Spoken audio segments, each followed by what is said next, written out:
Good morning or afternoon, everybody. My name is Andrew Rosenblum. I am a math teacher at High School South. This course is a basic introduction course into using Screencastify. If you're somebody who already used Screencastify, you'll probably know a lot of the things that I'm going to discuss today. But if you're somebody who's new to Screencastify, I'm going to go through how to download Screencastify, the basics of using it, recording the videos, where those videos are stored, uploading the videos, ways to edit the videos, and things like that, and different options in terms of using it. So again, my name is Andrew Rosenblum. Here is my email address right here. If you have any questions following the video, feel free to reach out to me and ask any questions that you may have. I am a math teacher at High School South. I teach Algebra 1 and AP Statistics. I use Screencastify all the time during the spring to record my lesson videos and different things. I found it to be a really, really good tool to use. So let's get started. I'm using Screencastify right now to record this. So you'll notice I have myself included in the bottom right. You can move yourself around as you're recording on Screencastify, or you don't even need to have yourself. You can X yourself out and you don't need to have yourself in there. But let's go through the basics. So first thing, what is Screencastify? Screencastify is a free Chrome extension that lives in your browser. It makes it easy to record, edit, and share videos of your computer screen. So it's a really great tool if you have something that you want to record or you want to basically screencast your computer. It's a great tool to use. Recordings can be shared via email, an embedding code, YouTube, which is what I use the most. They're easily postable to Google Classroom to be shared to your students. So installing Screencastify. There are several ways in which you can install Screencastify. You can go to the Screencastify website. You can go to the Chrome Web Store or your Screencastify dashboard. I'm going to play this YouTube video to kind of walk you through this and I'll kind of narrate what's going on as you do this. So to get started, you can install the extension from our website. Easiest way is through the website, Screencastify.com, and then clicking the Add to Chrome. You'll immediately be taken to the Chrome Web Store. From here, click on the blue Add to Chrome button and choose Add Extension. It's just like an extension, like any other extension that you can add, like Grammarly or something like that. And then it'll pop up as a little arrow right here, and it looks like an arrow with like a little video camera, and that's the Screencastify applet or extension that's been installed. So, step one, make sure that you've installed Screencastify. Once you've got it installed, you want to set up the extension. So the first thing that you want to do is you want to log into the extension using your Google account to log in. I strongly recommend that you use your Middletown Google account because the videos will get automatically saved to your Google Drive anytime you record anything. It'll ask you to accept the permissions, so make sure that you accept the permissions. In a nutshell, the permissions allow Screencastify to first create a folder in your Google Drive that's called Screencastify where all the videos will be saved. It allows you to access your webcam and your microphone, record your screen, and display the annotation tools that you can use as you record. Third thing it'll ask is to introduce yourself. You'll be presented with just a quick survey. Let Screencastify know that you're an educator because sometimes they'll send some new notifications or emails with some new tools or something that they've added that'll help educators and teachers use Screencastify.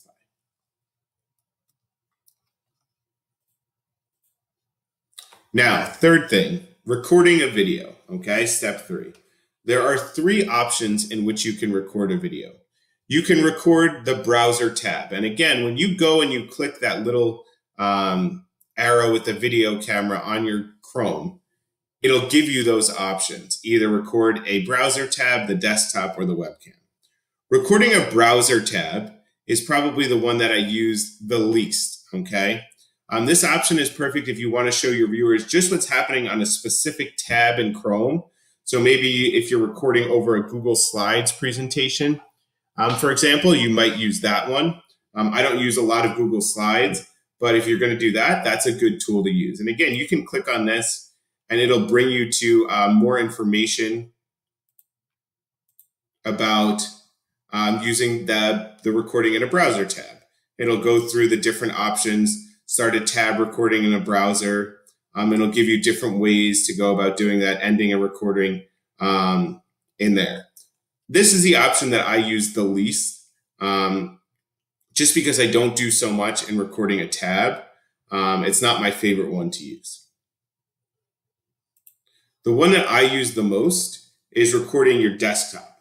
Okay, in this option, if you want to show the viewer something outside of Chrome, like a PowerPoint, which is what I'm doing right now, or switching between multiple tabs, which is what I like to do a lot, I might show an example of a math problem in my PowerPoint, but then I want to show them in Desmos or something like that. Or I want to go between a PowerPoint and a Google slide or an applet or a website like I just did, then I'm going to do record your desktop, which is what I'm doing right now.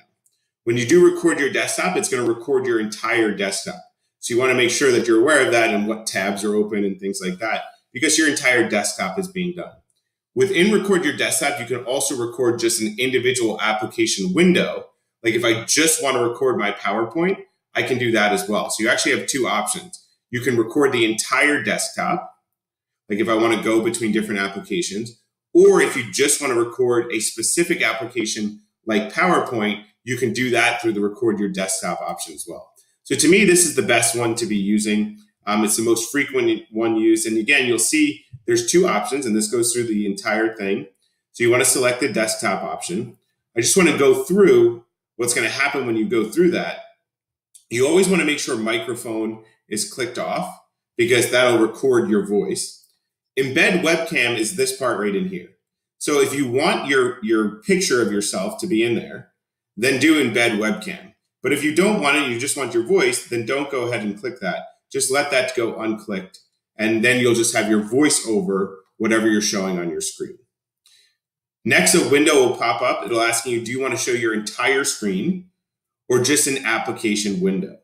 So if you want your entire screen, which is what I've done here on this particular recording, it'll show you all of it. So it'll show you all my tabs that I have open here. I can easily click between one application and another.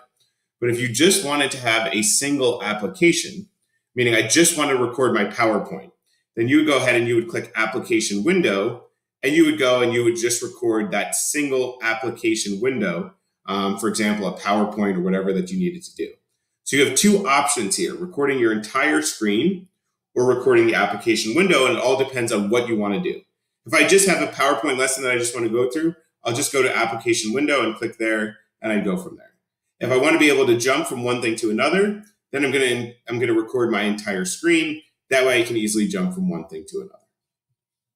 But again, I find that this is the best tool to use. Record Your Desktop gives you the most flexibility.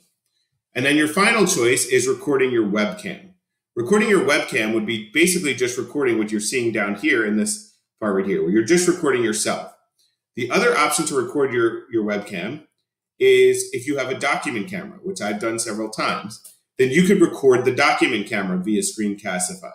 So I just would plug my document camera in, and I would go through the same thing, record your webcam, and you'll see during that option there and record your webcam, you'll go through that same process, and you'll go to record, and there's going to be an option for choosing which webcam to use, either the one that's via your laptop or Chromebook or your document camera. So you just have to make sure that you click the correct one, and then you can record your self or your web or your document camera. So those are all of your different choices. And you'll see, if you look at my Screencastifies, you'll see that I've done different things. So here's using just the camera, okay? Here's using the desktop and using a PowerPoint. You'll see right here, I have a document camera. You can see my hand down in there, and I use my document camera. So I've used all the different ways that you can go about doing them. But again, it all depends on where did you save your whatever you're presenting. Is it a PowerPoint? Is it Google Slides? Do I want to jump from PowerPoint to something in a browser. So it all depends on what you're going to do. But again, what I think the best option is record your desktop. It gives the best and the most flexibility. But you have different options, so play around with it and try different things. Okay, once you've recorded your video will automatically be saved into Screencastify under the My Recordings. From that point, you can edit the video, okay? And I'll show you how to go about doing that. So there's two things. You can access the editor. In the browser-based editor, you can click the scissors, and you can trim the video, you can splice videos together, you can get rid of things, you can crop it, you can trim it, you can add text to it. So there's lots of different things that you can go about doing. So I'm going to show you how to go about doing that. So I have a video that I want to go ahead and I want to edit it. So I'll click on the video. And this is what it'll automatically come up with when you click stop sharing. So when I click stop sharing down here, it'll automatically get saved to your Screencastify account. From that account, it'll show you and it'll take some time to upload. And I always title it whatever I'm dealing with. And you'll see here's my video. If you want to kind of go through, you can see, so it's solving radical equations, but you can see I have a touchscreen laptop and I would go through my lessons just like I normally would with, say, my smartboard in my classroom. Go through teaching the lessons with me narrating through what we're doing. Everything gets recorded right there, and it's saved for the students with my voice and the recording. So it's a really, really, really great tool. But say there were some things I didn't like, I could use the scissors right here and quickly just trim, make it shorter, or maybe I had an example at the end I really didn't want to go through with them. I want to put that at the end there and get that out of there. Or if I click open in editor, it'll open it in a more advanced editor that I could go through and edit even more so. So you'll see it's loading my recording in here. It takes a couple seconds for it to come up. And now I could do plenty of different things. I could get rid of this part from this part. How I messed this part up here. I don't want to include that example there. I want to add some text in here about, okay, skip this example, or be careful here, or whatever I want to do. I want to trim some things out of here. Whatever you want to do, you can play around with the editor and go ahead and do that. And then you can export it back to what we just saw. So this is a more advanced editor where you can kind of go through some more things, but another option for you to use as you're going through this. So you want to play around with the editor once you've started to record your videos. Now, just to go back to, well, I'll show you on the next thing, sorry. So again, there's an example of that. Now I want to just make the point, here's all my recordings. You can see all the different things that I recorded during the year using Screencastify under my recordings. Notice up here, that little arrow is that's how you'll start any time that you want to record something. You just click that arrow right here, and then you'll be able to click your recording. I want to show you that once your recording is done, you have different options as to how to share this. I use YouTube most often. Okay, I like to publish my videos to YouTube, to my YouTube account. That way, I just find YouTube the easiest kind of tool to use and the easiest, most user-friendly one to use. You don't have to, but you can just share it straight to Google Classroom from there. You can get an embed code, you can download it, you can get a shareable link, any of those things. I use YouTube as the one that I use the most frequent. But again, you could use any one that you want. So here they are in my YouTube right here. And again, you can see them that I've uploaded them all there, but whatever you want to do. They all get saved to your Google Drive. So if you go to your Drive, and you'll see I have a folder that Screencastify automatically makes, and all of my videos are also shared there. So you see that they're shared in several different spots. They're shared in your Google Drive, or sorry, they're saved in your Google Drive. They're saved, mine are also saved in YouTube because I publish all of mine to YouTube. And then they're also in Screencastify. When you go to publish to YouTube, it'll get saved to your YouTube channel. I usually make mine unlisted. If you want to make them public so anybody can see them, you can go ahead and do that. I make mine unlisted. That way, the only people that can see it are the people that have a link that I share with them to the YouTube presentation. And then again, you see it on YouTube as well, the same thing, that same video is now published on YouTube for students to watch whenever they want. So this one happens to be on choosing data displays. And again, it's the same idea of me going through a lesson there. But again, it's your choice how you want to save the videos. All right, let's keep going. Oops.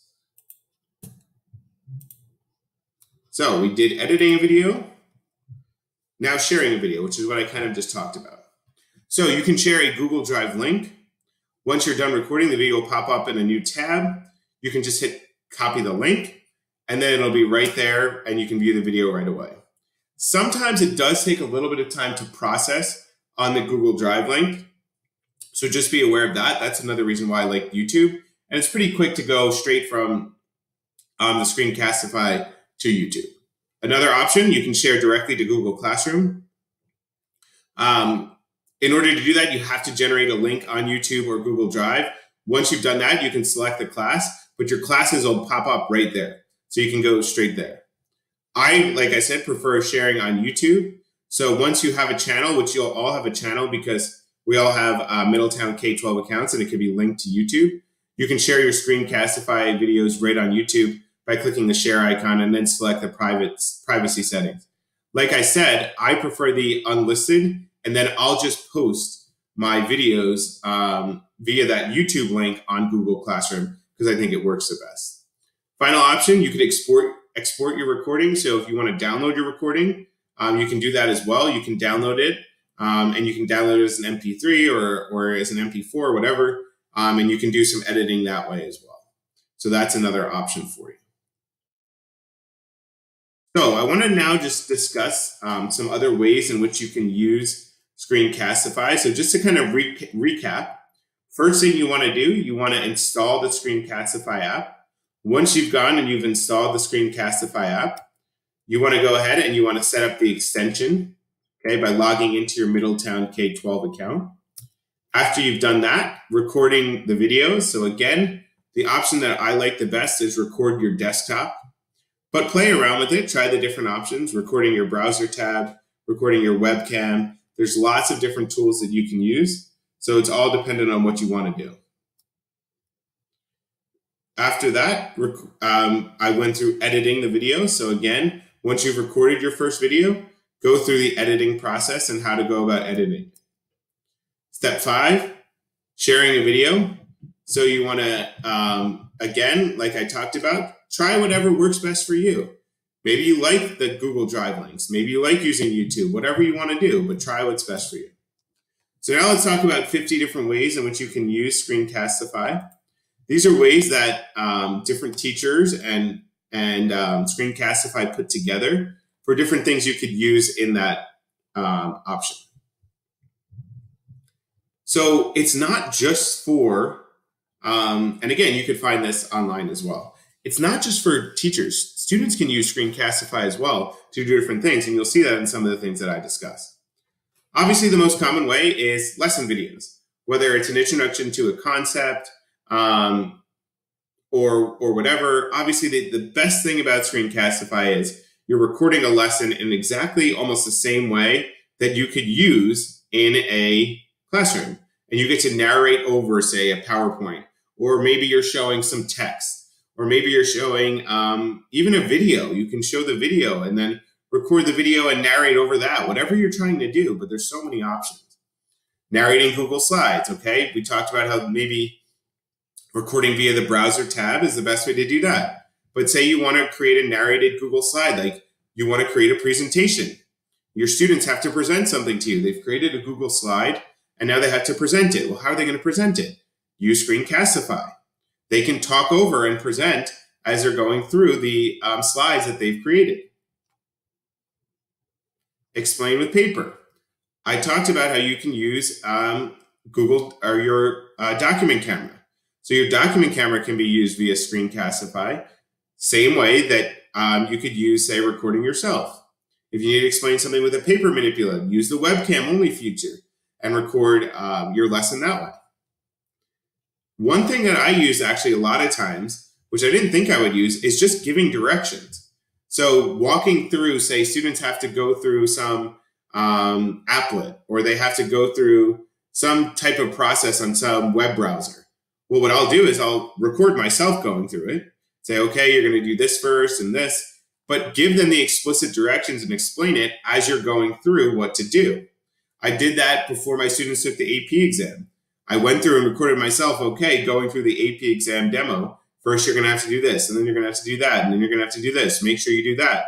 But it's easy to record yourself as you're clicking around. So just recording directions is something that you could use.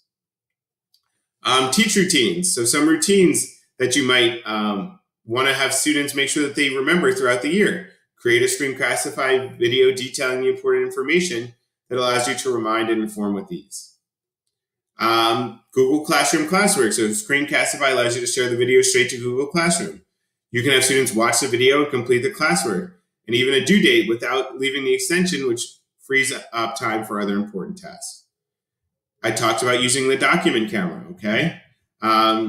So record things. You can record things on your document camera as well. Use it, all right? If you're going through a lesson on your document camera, it's easy. Just click the record thing, and it'll record whatever you did on your document camera, and you can post that to the students after. Even if you're doing something in your class and you'll say, well, I might as well just use Screencastify and record it. That way students will be able to look back. Remember, on the document camera, once it's gone on the document camera, it's kind of gone. So use Screencastify to record what you put on the document camera, and it'll be there forever for students to use. From a student perspective, they can record themselves. Okay, they can use Screencastify to do different things. They can do virtual exit slips. You could do a see what they know, requiring them to explain their work. Oh, I did this, this, and this. This is how I came to my answer. That's another option. Giving feedback. Okay, maybe instead of just typing in feedback to a student paper, you can record yourself going through the student paper. See here, John, I think you should have included this in this part right here because it allows this. So instead of getting that written feedback, you can actually speak through and talk through the different things to the students. Narrative revisions, okay? Students may turn in assignments that are ripe with errors. Before you grade an assignment, have students look through their own papers and provide feedback for themselves. So they can go through their paper and record themselves going through their paper. In a similar way, peer feedback. You can have students record themselves going through somebody else's paper. Recording screen time. So if you're curious what a student's doing in class, have them record their screen the whole time that they're in class. Providing remediation, okay? Narrating tests. Maybe students have to have, as a part of their accommodation, the test read aloud. Well, record it. Record the test being you going through the test, narrating the test for them. Test remediation. Why did I get this? Go through and record it. It's just, there's so many different options. Sub-lessons, okay? Translations. You want to dub a video in. This is something creative for students that they can do in, say, foreign languages. Checking pronunciation for foreign language teachers. Maybe you need to hear them actually saying the different things. Have them use Screencastify to record them saying, reading a paragraph or doing different things. For arts and culture, virtual museum trips, student concerts, they can record themselves via Screencastify in that way. In computer science, narrating code. Public speaking, they can record their speeches. They could record interviews via Screencastify. In English, spelling tests, maybe they need to spell different words, so you can have students record themselves, or you can record yourself spelling different things out. Through grammar, through a research paper, okay? Lots of different options in English classes, reading fluencies, book reviews for students to do. In history, talking about current events, historical artifacts in history as well. Verbal word problems for math, have students work themselves through a word problem. In math, again, showing your work. Explaining things for science classes, a hypothesis video, lab reports. The teacher can give lab instructions. There's just so many options for us to use Screencastify on because it allows for so many different things. So I encourage you to explore through this a little bit more, play around with it.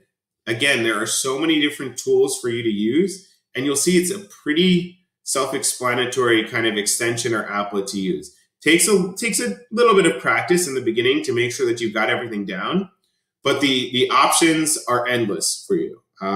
There's so many different things that you could use, and again, it just makes life so easy to have all those videos now recorded. So now all my lessons from, say, middle of March on, I have them all. And I could use them even when we go back in the classroom. I'll always have these lessons that I could use for, say, a student that's absent.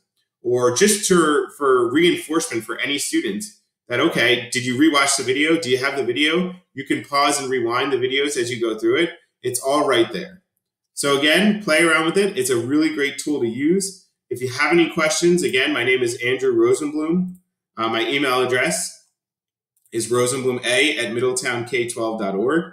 Feel free to ask me any questions. By no means am I like the Screencastify expert of all things, but I've used it a lot. I found it to be a really valuable tool, and I hope that you will too. Thanks for listening, guys. Best of luck this year.